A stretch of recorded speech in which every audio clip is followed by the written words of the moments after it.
안녕하세요. 주식 분석하는 남자입니다. 오늘 비가 오네요. 퇴근길에 비가 오고 어제도 퇴근길에 비가 온 것 같은데 어제는 좀 저녁에 많이 늦었습니다. 그래서 영상을 못 올렸는데요. 이렇게 영상을 못 올리면은 그 전날 같이 이렇게 오늘 9월 29일인데 같이 시장을 보는 시각으로 영상을 앞으로 올리도록 하겠습니다.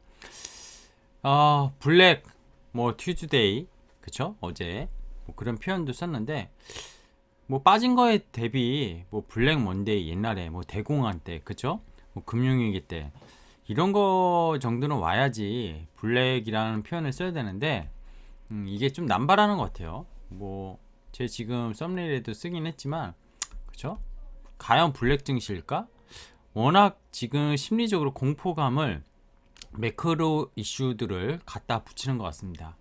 인플레 올해 3월이었죠. 3월에 미국채 금리 10년물이 1.7% 이상 넘어가면서 나스닥 특히 기술주들이 조정을 받았을 때 그때 한 7% 정도 조정 받았었나요 지수가.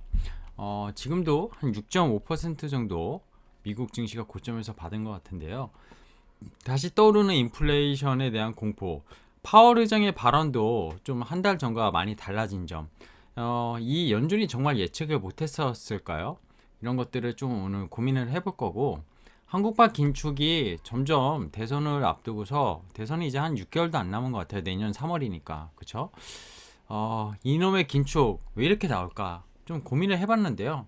다 아시겠지만 부동산을 지금 마지막에 어떻게든 잡으려고 하는 거겠죠. 자산 버블에 대한 어떤 경계감도 분명히 한국은행이나 그죠?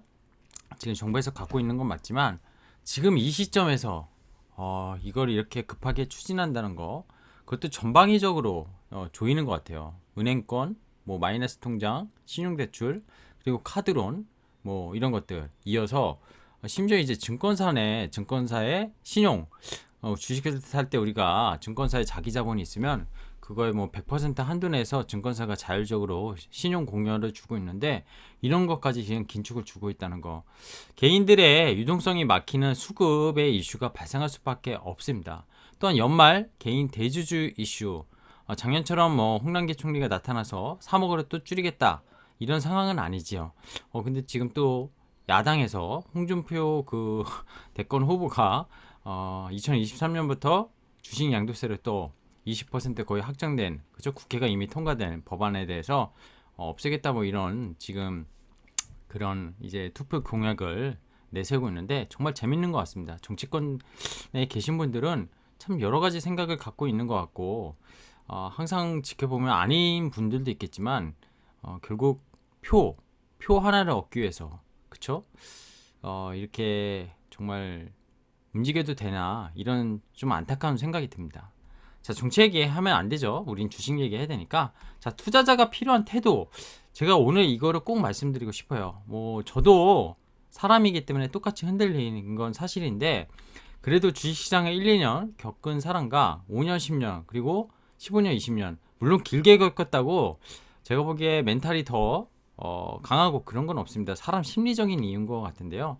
주식시장은 심리게임이라는 얘기도 있습니다. 요새 뭐 넷플릭스에 오징어 게임이 되게 핫하잖아요. 근데 주식시장은 저는 펀더멘탈, 주가 뭐 그죠? 기업의 이익의 함수 이런 것들도 중요하지만 심리 게임이 되게 중요한 것 같아요. 멘탈 관리 되게 잘 하셔야 되고요. 나의 포지션, 나의 포트폴리오, 그리고 나의 신용, 대출 관리 이런 것들 전방위적으로 잘 관리해야지 이 주식시장 게임에서 이길 수가 있습니다. 자, 시작해 보겠습니다. 마감 시장 지표 이틀치기 때문에 이렇게 이게 9월 28일 마감된 그쵸? 미국 증시고 이게 오늘 새벽에 마감된 9월 29일. 미국 시간이 28일이죠. 뭐 우리나라보다 하루 늦으니까 시각적으로. 근데 보시면은 나스닥이 급락을 했습니다.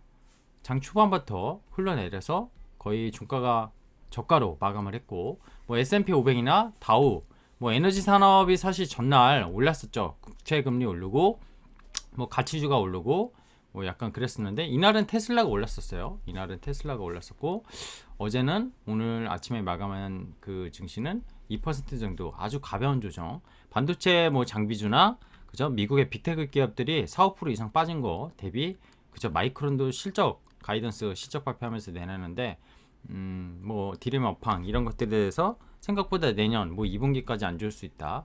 그것도 역시 공급망 우려 얘기가 나오고 있는데 어쨌든 그런 반도체부터 해가지고 전방위적으로 다 약했는데 테슬라는 상당히 선방했다. 저는 그거의 강점을 그거를 좀 중요시하게 지금 보고 있습니다. 미국 증시 고점에서 약 6%대 조정을 지금 나타내고 있고요. 오늘 미국 증시가 지금 선물이 오르고 있는데 그쵸? 내일 까봐야 되겠죠? 그걸 반영해서 오늘 국내 증시가 마침 선방했다고 생각합니다. 장중에 2% 이상 급락했던 코스피 코스닥 양시장이 1% 그쵸? 전후로 마감을 했고요. 어제도 1%, 어젠 코스닥 2%, 그럼 양시장이 코스피가 약 2.5% 정도 빠졌고 이틀 동안 코스닥 같은 경우에는 3.3% 정도 빠졌습니다. 지수가 이틀 동안 이 정도 빠졌으면은 그저 적지 않게 빠진 겁니다. 근데 문제는 이거예요. 지수보다 하락 종목이 많았었고 심리적으로 하락률도 높았죠. 어쩔 수 없는 거죠. 그죠? 삼성전자가 뭐 지수보다 오늘은 더 많이 내렸는데 어제는 버텼기 때문에 시가총액 상위 종목이 버틴다면 당연히 다른 종목의 하락률이 더 체감적으로 느낄 수밖에 없는 그런 상황이라고 보시면 됩니다. 자, 외국인 선물 매도가 어제 심했고요. 1조 원 넘게 던지면서 금융 투자의 물량이 나오면서 종목들이 우르르 초토화됐었고 주도주 섹터 그동안 시장에서 가장 강했던 2차 전지도 완전 망이었습니다. 그죠? 외국인 매수는 근데 들어왔다는 거 소폭이나마 외국인이 매도 안 했다는 거죠. 근데 코스닥은 매도했었어요. 근데 오늘 어땠죠? 오늘 코스닥은 다시 좀 사들였고 거래소는 좀 팔았는데 개인이 적극적으로 방어를 했습니다. 기관은 오늘도 금융투자의 차익거래 물량도 나왔고요.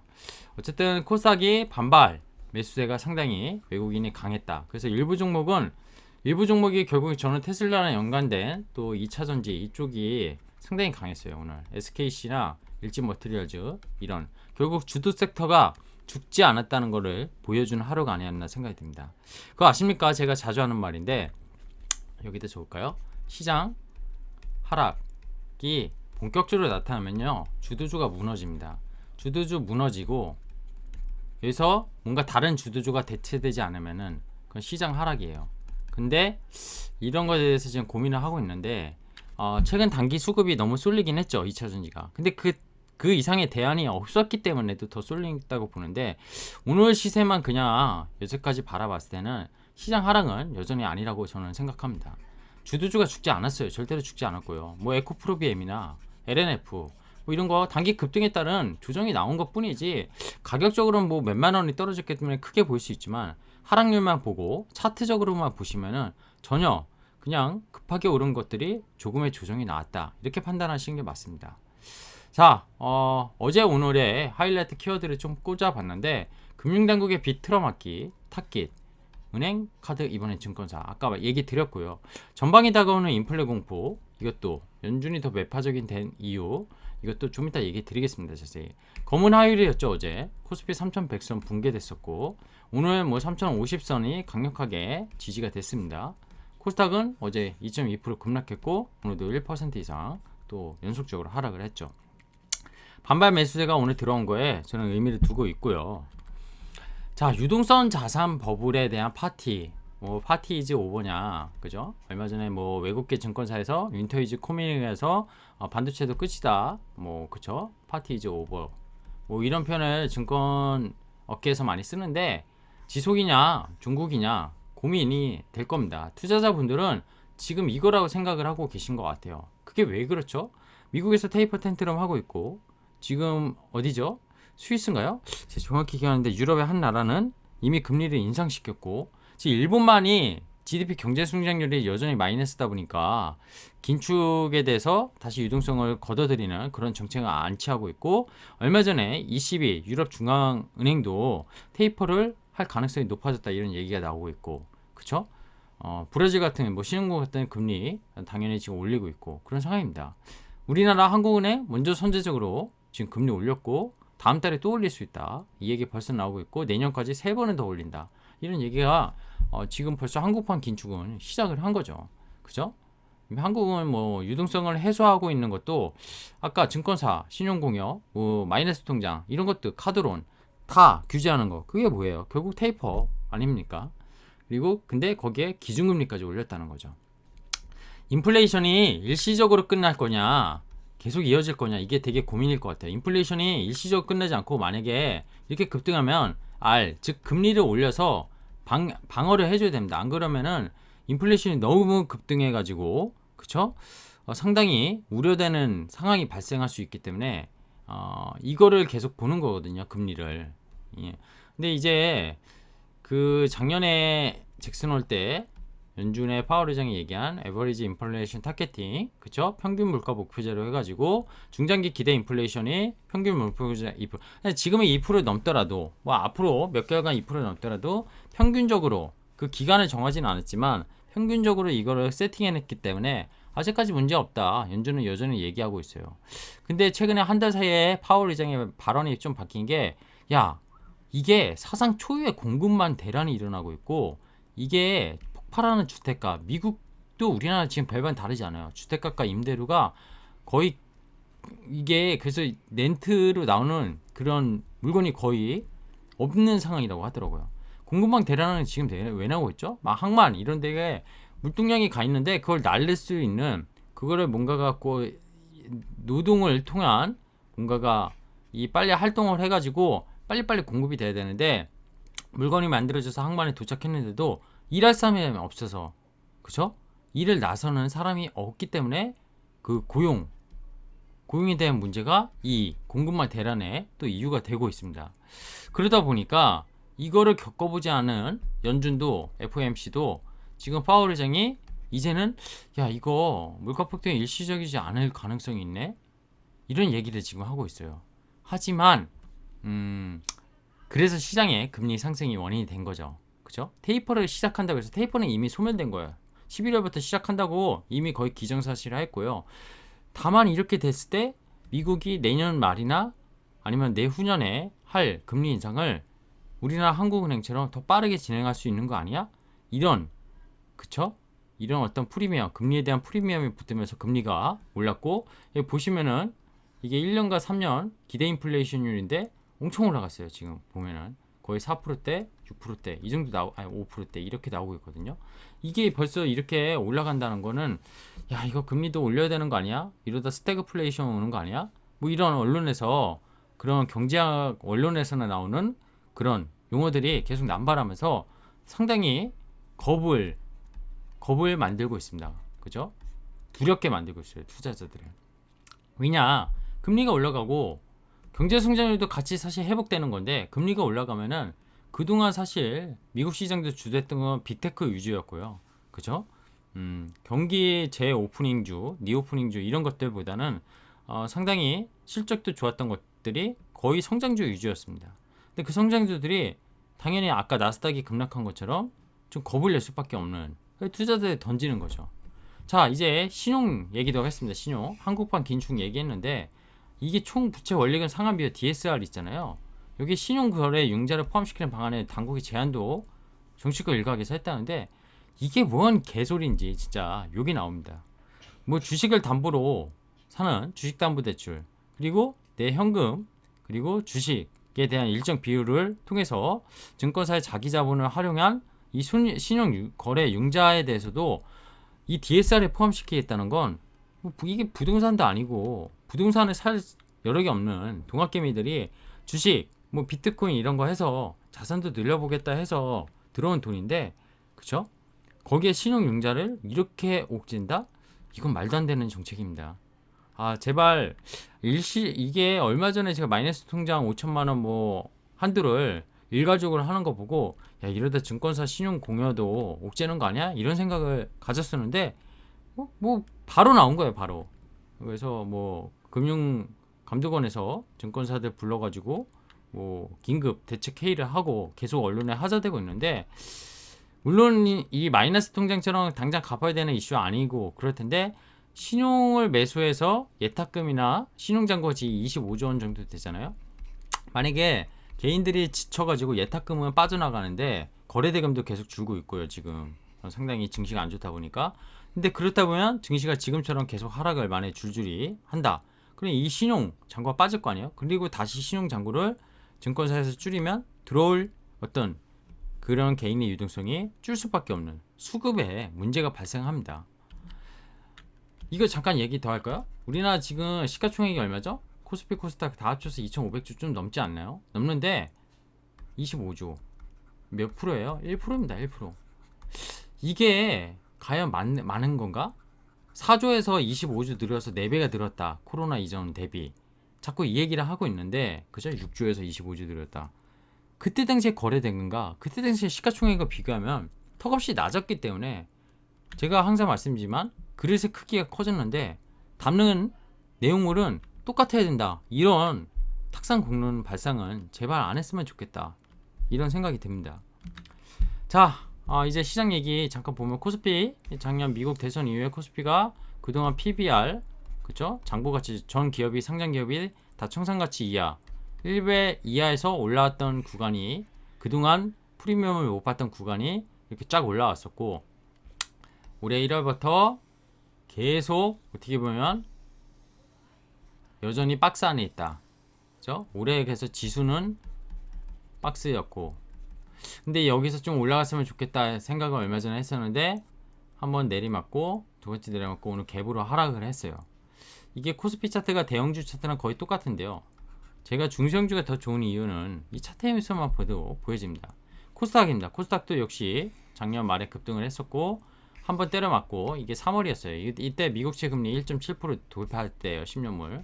그리고 두 번 때려맞고 이번에 세 번째라고 했는데 네 번째 이거 지켜내고 V자 반등 줄 줄 알았는데 줬다가 떨어졌습니다. 그럼 이 V자 반등이 페이크였냐?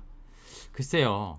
이 120일 이평선에 대한 되게 논란은 많은데 이때도 일시적으로 하회했었고 역시 일시적 딱 여기에 지켜내고 올라가면 더 진짜 금상첨화겠지만 시세라는 게 내가 생각했던 것보다 더 내려가기 마련이고요. 내가 생각했던 것보다 더 오르는 게 주식시장의 원리인 것 같습니다.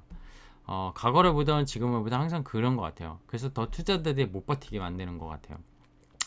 그래서 하이는 다섯 번째, 그죠? 여기 앞에까지 국면까지 코로나 때까지 국면으로 보면 다섯 개 같아요. 그죠?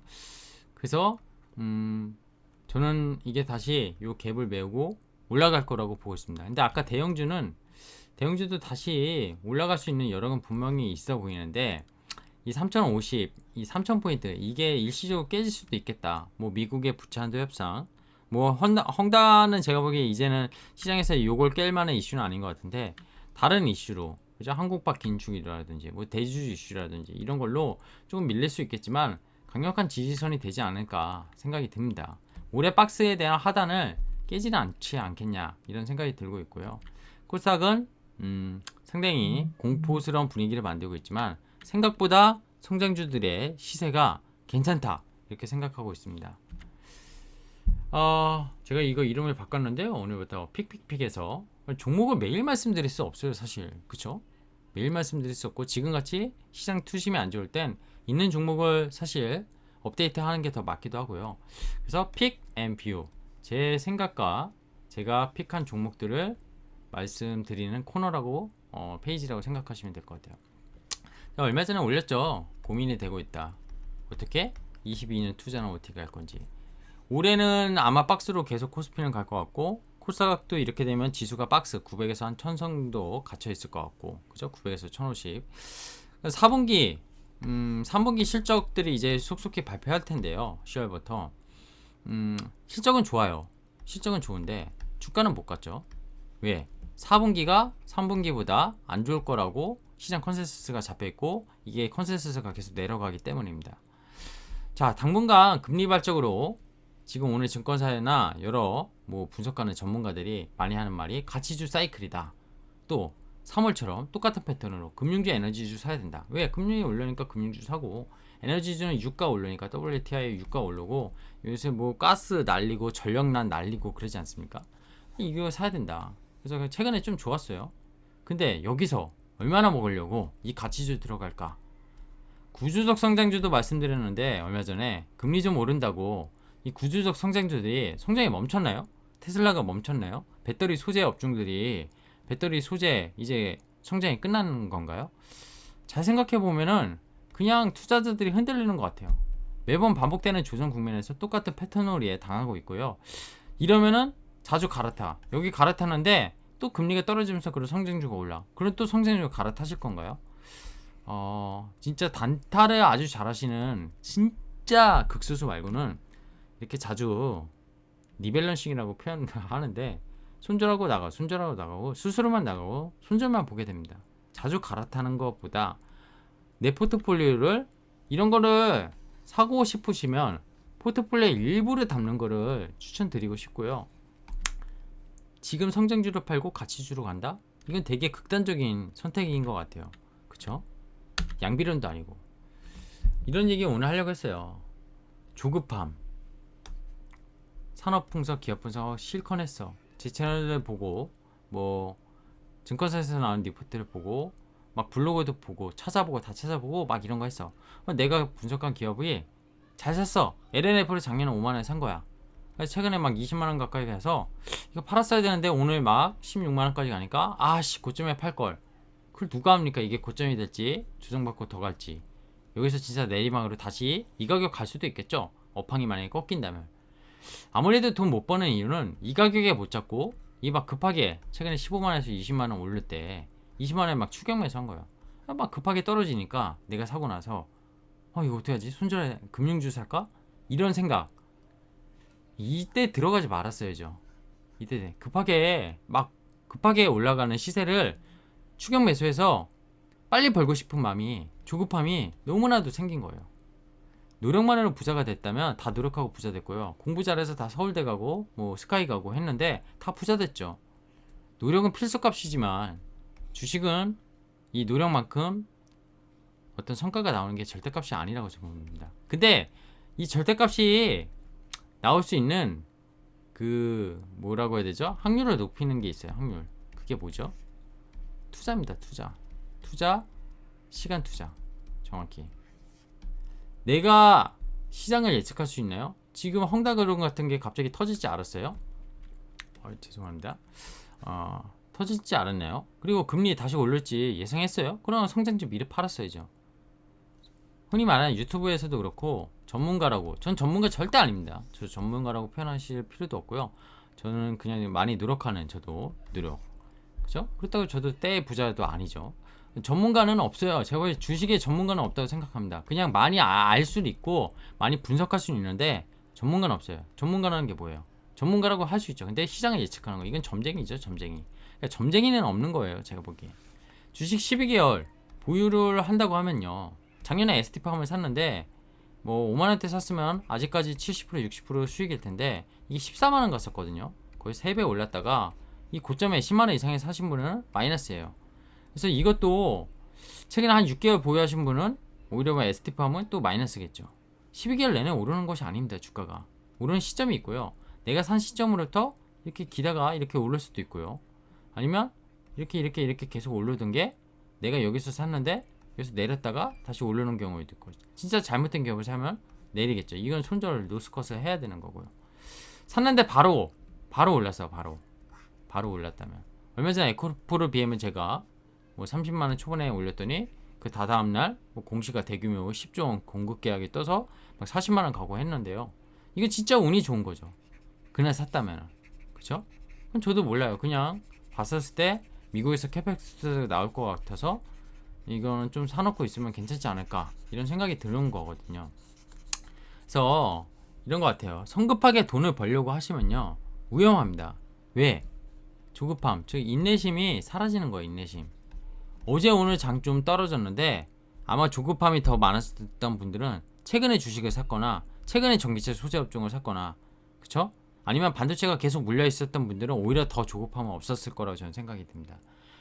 오늘 반도체 장비주 중에 넥스틴 같은 회사 있잖아요. 이것도 정말 많이 빠졌어요. 고점에서 빠졌는데 이거 마이너스 5% 났다가 플러스 2%로 마감했거든요. 이 회사 진짜 고객사도 다변하고 있고요. 중국향이긴 하지만 지금 인텔에 납품될 수도 있고요. 이런 회사들은 빠진 만큼 빠지지 않았나 하면서 저는 반발 매수세가 많이 들어왔다고 생각합니다. 아까 말씀드린 SKC는요 빠지지도 않았어요. 양극재 음극재, 그쵸? 제 동박에 이어서 진출한다고 하는데 시장에 붙었잖아요. 그리고 뭐 증권사에서 2차전지 정말 잘 분석한다는 그 최보영 애널리스트가 뭐 캠트로스 뭐 이거 올려서 어제 오늘 엄청 시장 대비 급등했는데 잘 모르겠어요.